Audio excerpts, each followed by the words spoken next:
જૈન દર્શન સમજાય કે ના સમજાય, પણ આ જ સાચું છે.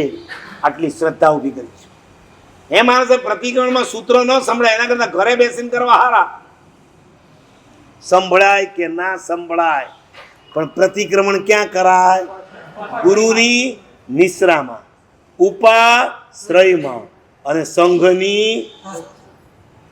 એકલા શુદ્ધ પ્રતિક્રમણ કરવું અને અહીંયા બેસીને ભલે અશુદ્ધ પ્રતિક્રમણ થાય, પુણ્યની દ્રષ્ટિએ તમે પૂછો તો કોણ ચડે છે? કોણ ચડે છે? ઉપાશ્રય સંઘની સાથે. કારણ કે તમે પ્રભુએ બતાવેલો આ સંઘ એને તોડ્યો નથી. તમે અલગ પડો છો, અલગ કરો છો. આ તમે સંઘને તોડી રહ્યા છો.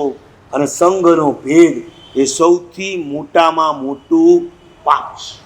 સંઘ ભેદથી મોટું આ દુનિયામાં કોઈ પાપ નથી. એક તીર્થંકરની પ્રતિમા તમારા હાથે ખંડિત થાય, તમે દોડતા આવો કે ના આવો? તમારી આંખમાં આંસુ હોય કે ના હોય? મારા સાહેબ છટકી ગઈ, બટકી ગઈ, આમ થઈ ગયું, જે કહેશો એ હું પ્રાયશ્ચિત, મારા ભગવાન ખંડિત થઈ ગયા. ચલો એ સ્થાપના નિક્ષેપો છે, આ ભાવ છે. અને એ સંઘનો ભેદ, એ સંઘથી અલગ, એ સંઘથી જુદા થવું, એનાથી મોટું પાપ દુનિયામાં કોઈ નથી.